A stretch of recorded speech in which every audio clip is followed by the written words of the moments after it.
So hi friends, thumbnail చూసే ఉంటారు. నేను క్లియర్ ఎక్స్ప్లెయిన్ చేస్తా.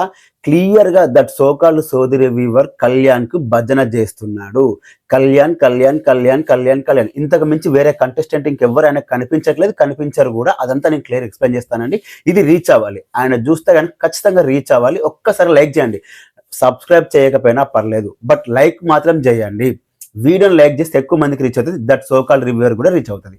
అండ్ ఇక మెయిన్ టాపిక్లోకి వెళ్తే, నిన్న జరిగిన నామినేషన్స్లలో సరే పాయింట్స్ పరంగా ఎవరు రైట్ ఎవరు రాంగ్ అనేది మీరందరూ చూసారు, నేను చూసాను. పక్కన పెడదాం. సుమన్ శెట్టి గారు దాదాపు 350కి పైగా సినిమాలు చేశాడు. దాదాపు 4-5 లాంగ్వేజెస్ లో ఫేమస్ కమెడియన్. పవన్ కళ్యాణ్, వెంకటేష్ లాంటి వాళ్ళ స్టార్ హీరోలతో కూడా ఆయన సినిమాలు చేసి నవ్వించాడు. అలాంటి కంటెస్టెంట్స్ మీద నిబ్బా కళ్యాణ్ ఇగో ఇలా వేలు చూపించి మాట్లాడితే, వేలు దించు లైవ్ లో ఇంకా చాలా ఎక్కువసేపు ఇలా వేలు చూపించి మరి నువ్వు అని చెప్పి కళ్యాణ్ సుమన్ గారిని అన్నాడు. అలా అంటే ఆయన వేలు దించు అంటే అది ఈ సోకాల్డ్ సోది రివ్యూవర్ కి అతి చేసిన సుమన్ అంట. ఎంత దారుణం, ఎంత దిగజారిపోయి రివ్యూస్ చెప్తున్నారంటే, అది ఇంకా ఆయన చెప్పితే పక్కన పెడితే ఆయన కామెంట్ సెక్షన్ లో కొంతమంది పిఆరా మరి గొర్రెల సూపర్ కళ్యాణ్ పడల మెచ్యూరిటీ. ఏం మెచ్యూరిటీ ఉంది కళ్యాణ్కి? ఒక టాప్ కమెడియన్ ని, అతనికన్నా వయసులో పెద్ద పర్సన్ ని ఇలా వేలు చూపించి నువ్వు అని సంబోధిస్తే అది కరెక్టా? దానికి అతి చేసిన సుమన మినిమం రెస్పెక్ట్ లేకుండా మాట్లాడితే, ఈయన ఒక రివ్యూవర్ అయి ఉండి, దట్టు పెద్ద రివ్యూవర్ అయి ఉండి ఈయన అలా మాట్లాడడం కళ్యాణ్ది తప్పని చెప్పాల్సింది పోయి మళ్ళీ సుమనే అతి చేశాడంట. ఎట్లా అతి చేసినట్టు అంటే, కళ్యాణ్కి ఎవరు అగెన్స్ట్ గా మాట్లాడితే వాళ్ళని నెగిటివ్ చేసుకుంటూనే వస్తావా? ఇంకెంతకాలం ఇలా కళ్యాణ్ భజన చేసి, అంటే ఒక సీజన్ వచ్చిందంటే నువ్వు డిసైడింగ్ ఫ్యాక్టర్ అవ్వాలని కోరుకుంటున్నావా? నువ్వే. ఎందుకంటే నీకు ఒక దాన్ని ఏమంటారు, పెద్దవాళ్ళకి రెస్పెక్ట్ ఇచ్చి ఇవ్వకుండా ఇలా నువ్వు అని చెప్పి మాట్లాడిన వ్యక్తి నువ్వు సమర్థించావు కాబట్టి నీకు కూడా రెస్పెక్ట్ ఇవ్వాల్సిన అవసరం లేదు. అది నువ్వు కరెక్ట్ అని చెప్పినప్పుడు ఇక్కడ నిన్ను కూడా నేను కరెక్ట్ అని తప్పే లేదు.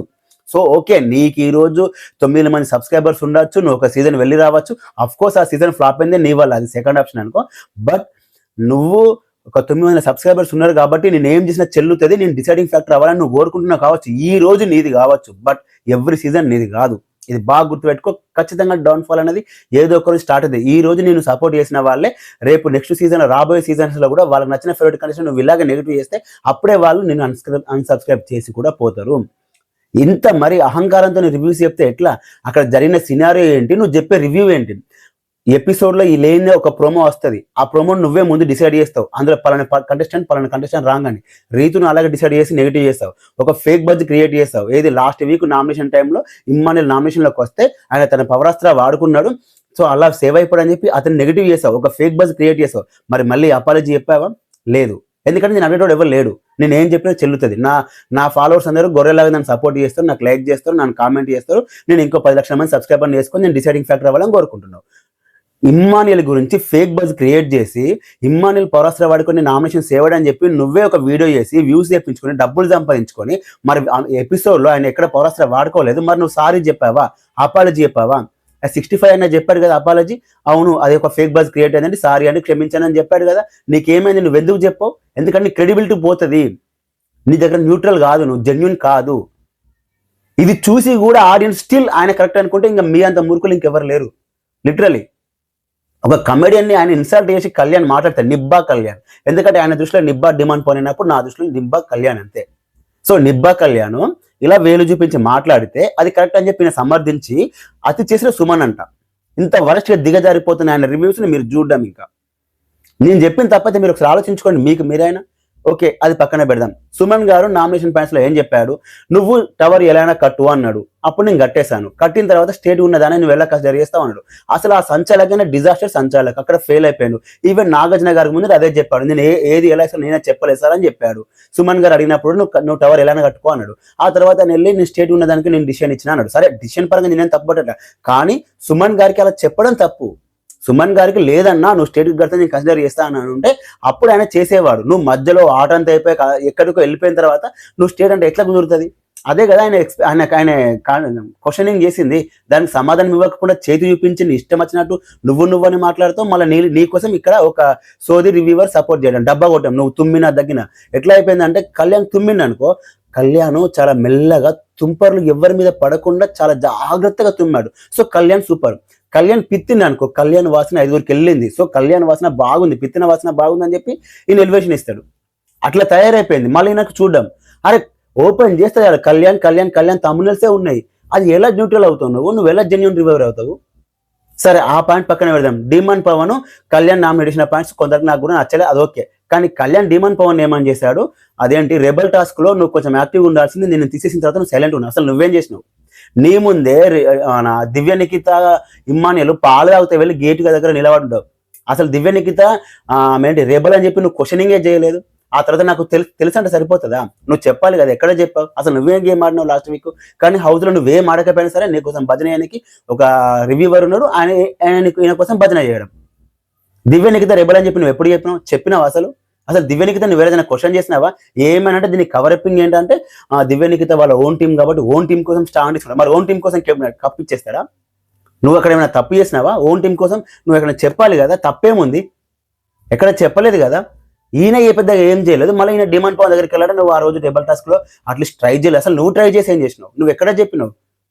ఎక్కడైనా చెప్పినావా దివ్య నిఖిత అండ్ సుమన్ శెట్టి రెబల్ అని?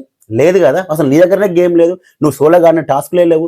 ఏదో ఒక్కసారి ఇమ్మానితో పేరపై ఆడిన టాస్క్లను దట్టు ఒక్కసారి నీ కెప్టెన్సీ తీసేసినందుకు డిమాండ్ పవన్ రీతు అప్పుడు క్రియేట్ చేశాడు ఈ సోకాల్డ్ రివ్యూవర్, సోది రివ్యూవర్ కళ్యాణ్ మీద సింపతి. అదే సింపతి క్యారీ ఆన్ చేసుకుంటూనే వస్తున్నాడు. కళ్యాణ్ తుమ్మిన దగ్గిన కళ్యాణ్కి ఎవరైతే అగెన్స్ట్ గా వెళ్తారో వాళ్ళందరినీ నెగిటివ్ చేస్తాడు ఈ సోదిరెడ్డి రివ్యూవర్. మీరు కావాలనుకుంటే చూడండి, చూస్తూనే ఉండండి, మీకు అర్థమవుతుంది. మొన్నటి దాకా సుమన్ శెట్టి గురించి ఒక నెగిటివ్ లేదు, బట్ ఈయన స్పాట్ తీసుకొచ్చేసాడు. ఎందుకు అంటే కళ్యాణ్కి అగెన్స్ట్ గా మాట్లాడు కాబట్టి. డిమాండ్ పవన్ స్పాట్ తీసుకొచ్చాడు ఎందుకంటే కళ్యాణ్కి అగెన్స్ట్ గా మాట్లాడాడు. ఫ్యూచర్ లో భరణి, రీతు అండ్ తనుజం కూడా ఇదే పని చేస్తాడు. దివ్య నిఖిత ఎవరైనా సరే కళ్యాణ్కి ఆపోజిట్ గా మాట్లాడితే ఈయన వాళ్ళని నెగిటివ్ చేయడానికి రెడీగా ఉన్నాడు. క్లియర్ గా అర్థమవుతుంది, వన్ సైడ్ గా చెప్తున్నాడు. అది ఆయన చూసి కూడా కామెంట్ సెక్షన్ లో కూడా చూసాను, ఏంటి super Kalyan, maturity Kalyan, next level. ఎక్కడ మెచ్యూరిటీ ఉంది అసలు కళ్యాణ్కి? ఎక్కడ మెచ్యూరిటీ ఉంది? ఫస్ట్ ప్రియా శెట్టిని ట్రై చేశాడు హౌస్ లో, లవ్ ట్రాక్ వరకే చెప్తున్నాను, మన తప్పుగా మాట్లాడలేదు, కేవలం హౌస్ వరకే. ఫస్ట్ ప్రియా శెట్టికి ట్రై చేశాడు, ఆమె డేట్ అన్నయ్య అని చెప్పేసింది. తర్వాత రీతు చౌదరి పులిహోర ట్రై చేశాడు, అది వర్కౌట్ అవ్వలేదు. తర్వాత తనుజ దగ్గరికి వచ్చింది, తనుజ మొహం మీద నేను నీకు బ్రదర్ అని కూడా చెప్పింది, ఆయన పులిహోర కలిపాడు. ఈయనకి ఏం మెచ్యూరిటీ ఉంది? పోనీ ఈయన సోలగా ఆడిన టాస్క్ ఏది ఎక్కడైనా గెలిచిందా? ఎక్కడ గెలవలేదు. ఎవరిదైనా పేరప్ అయితే మాత్రం గెలుస్తాడు. ఎక్కడ నామినేషన్ పాయింట్స్ కరెక్ట్ లేవు. ఈయన హౌస్లో ఉన్నంతకాలం ఎవరిని టార్గెట్ చేశాడు? రాము మీద కూడా ఇలాగే చేయి చూపించి మాట్లాడాడు. నిఖిల్ మీద ఇలాగే చేయి చూపించి మాట్లాడాడు. వీకెస్ట్ పర్సన్స్ దగ్గరికి వెళ్ళి వాళ్ళ మీద చేయి చూపించి ఒక రుబాబు చూపించి మాట్లాడడం ఇదేనా ఆయన దగ్గర ఉన్న మెచ్యూరిటీ లెవెల్? ఏది మన డిమాండ్ పవన్ మీదకి, సుమన్ శెట్టి మీదకి వెళ్తే అందరి నోరులో మూయించిన కళ్యాణ్. ఎవరికి నోరులో మూయించాడు? దట్ సోకాల్ రివ్యూవర్ యొక్క నోరు మూయించితే సరిపోతుందా? ఏది ఒకసారి ఇమ్మానియలు, దివ్య నిఖిత తనతో మాత్రమే అని చెప్పి కళ్యాణ్ వాళ్ళ నోరులో మూయించినప్పుడు అప్పుడు అందరి నోరులో మూయించినట్టు అంత సీన్ ఉందా కళ్యాణ్కి? లేదు. అసలు వాళ్ళు తన రైవల్రీ పెట్టుకుంటాడా? అంతెందుకు కళ్యాణ్ దివ్య నిఖిత రైవల్రీ పెట్టుకుంటాడా? చూద్దామా. అసలు కళ్యాణ్ ఎప్పుడైనా దివ్య నిఖిత క్వశ్చనింగ్ చేశాడా? అదే కళ్యాణ్ ఒకవేళ ఆ కళ్యాణ్ని దివ్య నిఖిత కాకుండా వేరే వాళ్ళు ఎవరైనా తీసేసి ఉంటే చూడమని చెప్పండి. అది మన ఆ రోజు రెబల్ టాస్క్ జరిగింది కదా, అందులో కెప్టెన్సీ కంటైనర్ నుంచి దివ్య నిఖిత కాకుండా వేరే కంటెస్టెంట్ తీసేసి చూడమని చెప్పండి. ఊరుకునేవాడా కళ్యాణ్? అంతేందుకు ఆ ప్లేస్ లో డిమాండ్ పవన్, రీతు ఉంటే తీసేస్తే ఊరుకునేవాడే కాదు. కానీ దివ్య నిఖితని అతను రైవల్రీ మెయింటైన్ చేయడు. ఇవి ఎవరు చెప్పాడు? కళ్యాణ్ తుమ్మితే, దగ్గితే, పిత్తితే వాసన మంచిగా వచ్చిందని చెప్పి ఒక ఎలివేషన్ ఎత్తిస్తాడు. కంప్లీట్లీ కళ్యాణ్ భజనకి స్టార్ట్ అయిపోయాడు. దట్ మళ్ళీ ఇంకా ఆయన అంటాడు, నేను న్యూట్రల్ ఇట్లా చేయి దగ్గర పెట్టి లైక్ చేయండి మా మాట. నీకు నిజంగా అంత ఉంటే ఒకసారి లైవ్ డిస్కషన్ పెట్టి మాలాంటి వాళ్ళని అందులో యాడ్ చేయి, మాట్లాడదాం. నువ్వు ఎన్ని మిస్టేక్స్ చేస్తావు, నువ్వు ఎట్లా అంటే ఎక్కడ నీ రివ్యూలో నువ్వు ఎన్ని లూప్ హోల్స్ అన్ని కళ్యాణ్కి కవరప్ చేసి కళ్యాణ్ ఒక్కరిని హైలైట్ చేయడానికి రిమైనింగ్ కంటెస్టెంట్స్ ని ఎంత నెగిటివ్ చేసావో అన్ని మాట్లాడచ్చు. పెట్టి చూడు ఒకసారి, నీకు పెట్టే అంత ఉందా? పెడతావా? లైవ్ డిస్కషన్ పెట్టి మమ్మల్ని యాడ్ చేస్తావా? లేకపోతే మళ్ళీ నీకు నచ్చిన వాళ్ళనే నలుగురిని యాడ్ చేసుకొని నువ్వే అవును డిసైడింగ్ ఫ్యాక్టర్ ఆడియన్స్ పోలు ఇలా ఉందని చెప్తావా? నెక్స్ట్ టార్గెట్ ఈయన ఎవరు చెప్పాలా? తనుజ, కళ్యాణ్, రీతునే నెక్స్ట్ టార్గెట్. ఎందుకంటే వీళ్ళు ముగ్గురు నెక్స్ట్ కళ్యాణ్కి అగెన్స్ట్గా వెళ్తే వీళ్ళని నెగిటివ్ చేస్తాడు. మీరు చూస్తూ ఉండండి. కళ్యాణ్కి ఎవరైతే అగెన్స్ట్గా వెళ్తారో వాళ్ళందరినీ నెగిటివ్ చేయడమే నా టార్గెట్. మీరు చూస్తూ ఉండండి. నెక్స్ట్ టార్గెట్ తనుజ, ఇమ్మానియల్, దివ్య నిఖిత, వీళ్ళని ఎంత నెగిటివ్ చేయాలో అంత నెగిటివ్ చేస్తాడు. నెక్స్ట్ టైం రాబోయే ఎపిసోడ్లో జరిగేది ఇదే. మళ్ళీ ఈయన వచ్చేసి నేను న్యూట్రల్ గా మాట్లాడతా అని చెప్తాడు. అది నమ్మే వాళ్ళకు ఉండాలి, అది కేవలం నమ్మే వాళ్ళకే ఉండాలి. సో ఈ విషయాల మీద మీరు ఎవరైనా మాట్లాడాలనుకుంటే ఈవినింగ్ 4 o'clock మన ఛానల్ లైవ్ ఉంటుందండి. మీకు కనుక పాసిబుల్ ఉంటే వచ్చి లైవ్లో జాయిన్ మాట్లాడచ్చండి. అలాగే ఫస్ట్ టైం చూస్తే మన ఛానల్ సబ్స్క్రైబ్ చేసుకుని ఈ వీడియోని లైక్ చేయండి. Thanks for watching.